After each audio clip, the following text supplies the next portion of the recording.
Bonjour chers élèves, comment vous allez? J'espère que vous allez bien. Vous êtes bien reposé le week-end et vous avez révisé les différentes leçons qu'on vous a envoyées. Alors aujourd'hui, on aura trois leçons, une leçon de grammaire, une leçon de sciences et on va terminer avec une poésie que vous allez apprendre à partir d'aujourd'hui jusqu'au vendredi. Et pour vous informer que chaque fois que je vous envoie les poésies, faites tout pour m'envoyer pour faire le récit. C'est important. Il faut réciter les poésies parce que je ne les envoie pas pour que vous les gardez à la maison. C'est compris? Et j'ai confiance en vous. Je sais que vous êtes courageux. Alors, on aura en grammaire l'accord en nombre déterminant non commun. C'est pour vous montrer que entre les éléments du groupe nominal, il existe un lien de quantité. Tout au singulier ou au pluriel. Le pluriel s'entend parfois à l'oral. À l'écrit, il est matérialisé par un S qui se répète sur chaque constituant variable du groupe nominal. Ces S forment une chaîne qu'on ne peut pas casser, la chaîne de l'accord en nombre. Pour accorder les constituants variables du groupe nominal, il faut écouter la phrase à l'oral pour repérer les indices du nombre. Vérifier si le déterminant est au singulier ou au pluriel. Et surtout quand on parle de nombre, on parle de quantité. On parle de singulier, on parle de pluriel. Donc, vous devez savoir si la phrase, quand on vous lit la phrase, que vous écoutez la phrase à l'oral, vous écoutez très bien et voir quel est le déterminant que je peux trouver dans cette phrase. Est-ce que le déterminant, il est au singulier? Est-ce que le déterminant, il est au pluriel? Alors, suivez cet élément.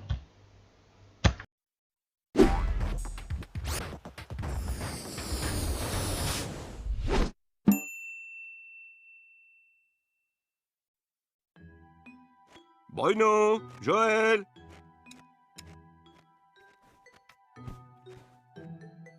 Oh, une canne à pêche, j'adore ça. Et 2 cannes à pêche. Bruno, on compte sur toi. À partir de 2, ça devient pluriel. On dit même des cannes. Il y en a plusieurs. Le déterminant des et le nom canne sont au pluriel. Mais non, Bruno, ça ne se mange pas. C'est pour attraper des poissons. Avec des cannes, j'espère bien que vous n'allez pas attraper un seul poisson, mais des poissons.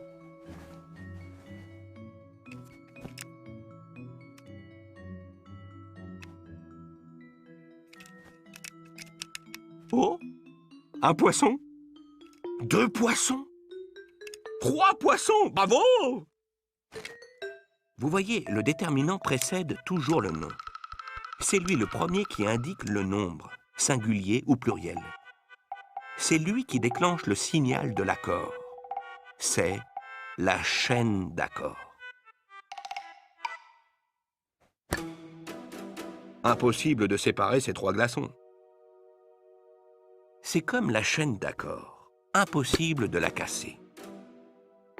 Le déterminant des et le nom poisson sont inséparables.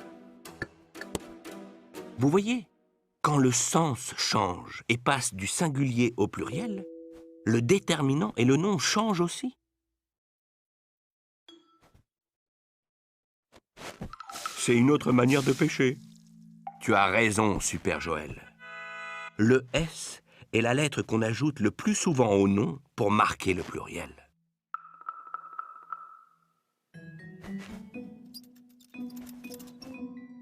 Bien joué! Il faut réfléchir au sens de ce que l'on entend ou de ce que l'on dit. C'est l'information plurielle qui déclenche la chaîne d'accords. Bruno, ça va? Vous m'avez l'air affamés tous les deux. Il va vous falloir plusieurs goûters. Goûter avec un S.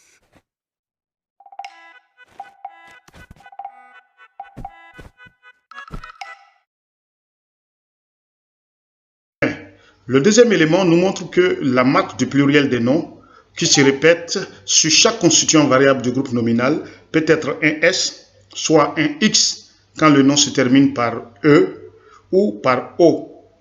E par EU ou par O, AU ou EAU. Ce pluriel s'entend quand le nom change en pensant au pluriel. À l'écrit, il ne faut pas l'oublier pour ne pas casser la chaîne de l'accord en nombre dans le groupe nominal. Suivez.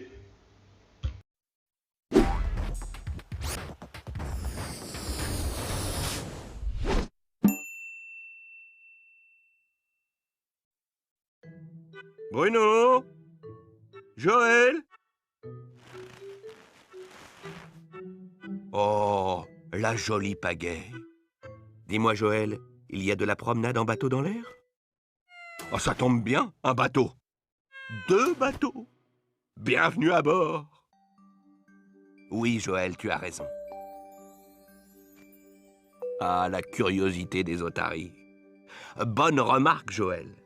Au pluriel, on ajoute un X à la fin du mot bateau.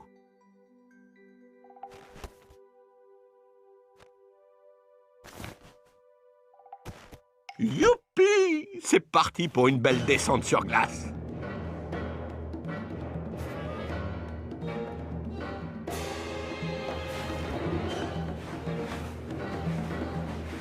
Vous vous souvenez de la chaîne de l'accord?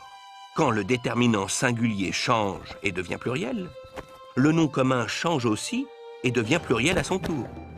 Et donc... C'est ça, Joël. Direction les drapeaux rouges, pluriel. Aïe!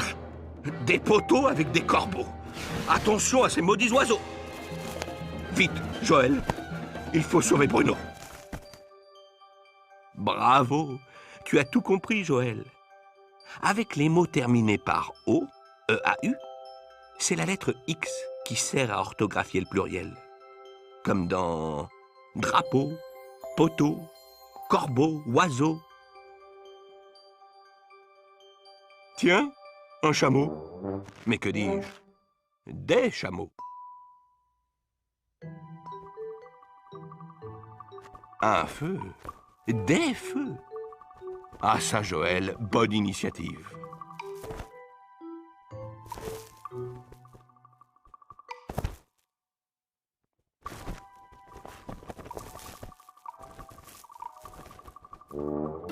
Oh oh, j'ai l'impression que vous vous êtes fait des nouveaux amis.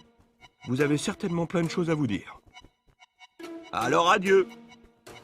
Eh, je vous fais mes adieux. Désolé.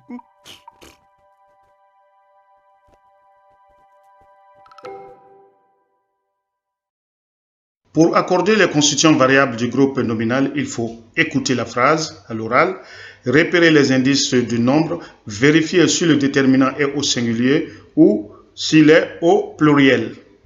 Bien, la deuxième leçon du jour, c'est une leçon de science pour vous permettre d'identifier ce qui caractérise le vivant. Naître, se nourrir, grandir, se reproduire et mourir. Aujourd'hui, nous allons voir les végétaux.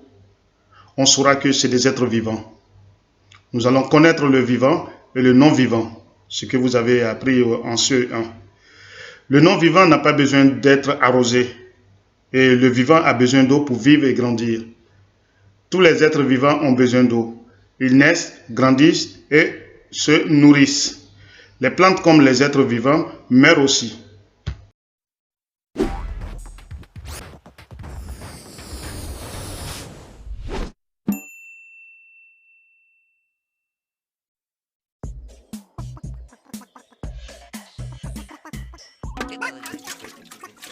Hé! Mais c'est Grégoire l'arrosoir! Arrête de faire peur à mes poules! Il est rigolo votre arrosoir, monsieur le jardinier. Il est surtout pratique, il arrose tout seul. Le seul problème, Julie, c'est qu'il ne sait pas ce qui a besoin d'être arrosé. Alors il arrose tout et n'importe quoi. C'est vrai ça. Qu'est-ce qui a besoin d'eau? Voyons Grégoire, et si tu essayais de faire un tri au lieu de tout arroser?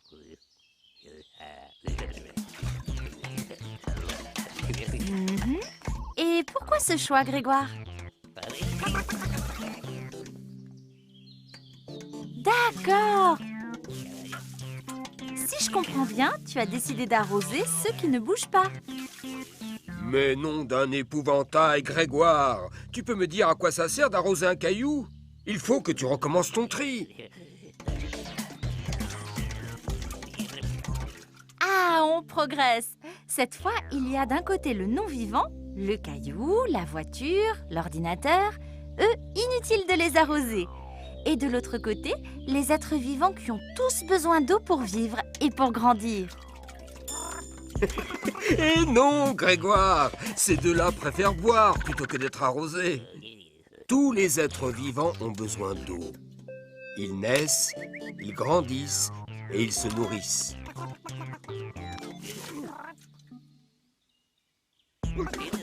Mais les plantes, elles ne peuvent pas se déplacer. Pourtant, elles sont vivantes aussi. Ce sont des végétaux. Ils ont besoin d'être arrosés pour grandir et se nourrir. Ils ne peuvent pas se déplacer pour aller chercher de l'eau.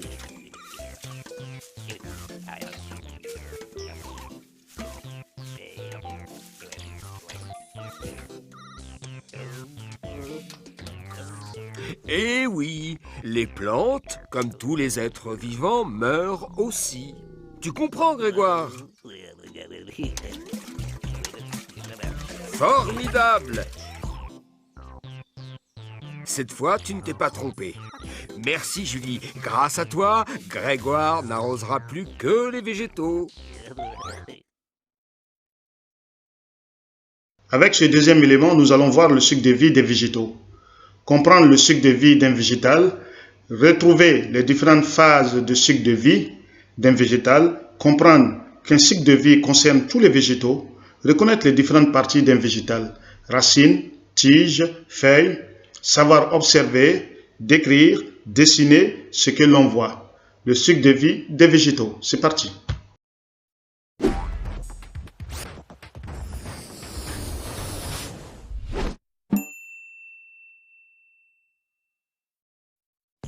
Bonjour, monsieur le jardinier. Votre arrosoir est toujours aussi fantastique. Il arrose tous les végétaux tout seul. Ah ça oui, Julie. On peut compter sur lui. Hé, la poule! Arrête de manger toutes mes graines de haricots, sinon rien ne va pousser. Mais ça pousse comment, un haricot? Je vais te dire. Allons, mais ne te désole pas, Grégoire, ce n'est pas la fin des haricots. Observe ce qui se passe quand tu sèmes des graines au printemps. Dans une bonne terre, avec un peu d'eau, un peu de temps, de la lumière et de la chaleur.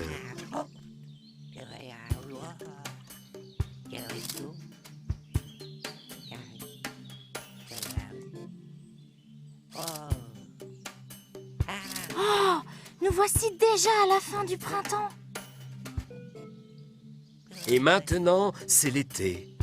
Les fleurs se sont transformées en gousses. Oui, je comprends. Et toutes ces graines qui sont dans les gousses peuvent donner une nouvelle plante quand celle-ci se fane et meurt. Voilà, on est parti de la graine et on revient à la graine. On appelle ça le cycle de vie des végétaux. Montre-nous tes photos, Grégoire.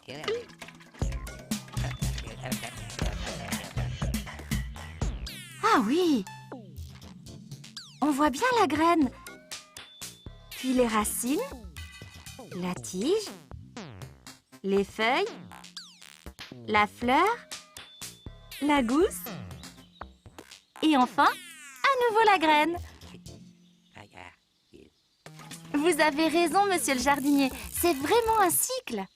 Et il concerne tous les végétaux, les plantes à fleurs comme les arbres. Tu comprends pourquoi je ne veux pas que la poule mange toutes les graines, Julie? La prochaine fois, vous n'aurez qu'à planter des cactus.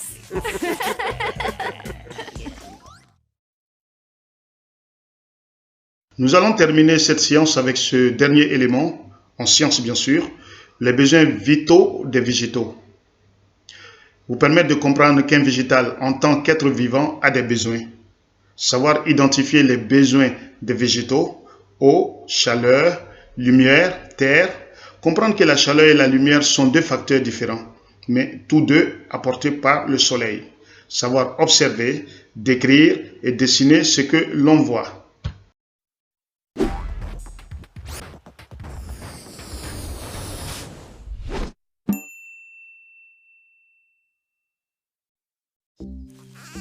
Oh là là, monsieur le jardinier, on dirait bien que vous avez oublié de soigner votre rosier. Hop, hop, hop! Attends, Grégoire. Ce n'est peut-être pas seulement d'eau dont cette plante a besoin. Oui, elle a soif, mais elle a peut-être faim aussi. Non, Grégoire, les plantes ne mangent pas de sandwich. Et si on faisait une petite expérience pour savoir vraiment de quoi elles ont besoin? Ce premier rosier, installe-le dans cette belle caisse. Et donne-lui juste ce qu'il faut d'eau. Parfait. Et cet autre-là, tu vas l'installer dans une caisse identique, mais avec très peu d'eau. Et le troisième, on va lui donner moins de lumière. Ou plutôt, installe-le dans le noir. Quant au quatrième, peut-être qu'il n'aime pas la chaleur. Installe-le dans un frigo. Et le dernier... Oh, comme c'est dommage! Et il n'y a plus de terre! Bon, ce n'est pas grave. Tu n'as qu'à l'installer sur un peu de coton humide. N'oublie pas de prendre des photos. Et maintenant, observons ce qui se passe.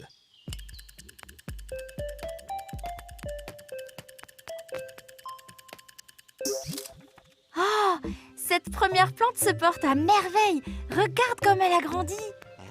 Par contre, celle qui n'a pas eu d'eau, ou très peu, n'a presque pas fleuri et semble avoir très soif. Elle a besoin d'eau. La troisième ne semble pas plus en forme. C'est parce qu'elle était tout le temps à l'ombre. Les végétaux ont besoin de lumière pour prospérer. Oh, la quatrième a gelé. Quel dommage! Pourtant, elle a bénéficié de la lumière du soleil, elle. Elle a eu froid. La lumière ne suffit pas, il lui faut aussi de la chaleur. Et la dernière est restée toute rabougrie. Oui, c'est parce que les végétaux ont aussi besoin de terre pour se nourrir.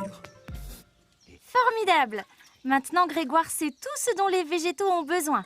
De l'eau, de la chaleur, de la lumière et de la terre. Tu feras un super jardinier, Grégoire. Et on va terminer cette journée avec une poésie, Les mots qui font vivre, de Paul Éluard. Les mots qui font vivre, de Paul Éluard. Et je vous informe que vous devez apprendre cette poésie à partir d'aujourd'hui et la réciter le vendredi. Donc, je vous ai envoyé deux poésies que seulement Mohamed Abdellah, seul, qui a réussi à faire sa poésie. Donc, les autres ne se sont pas intéressés. Pourtant, la poésie, c'est important. Donc, je vous demande de revoir toutes ces poésies. Si possible, vous allez les réciter ensemble. Ou si vous ne pouvez pas, mais quand même, réciter la poésie que je vous donne. Le vendredi, vous allez me réciter cette poésie sur le groupe C2 Courage. Merci beaucoup. Voici les exercices. Je vais vous donner les exercices en sciences. Et vous avez la poésie à apprendre. Merci beaucoup et bonne journée à vous. Beaucoup de courage encore.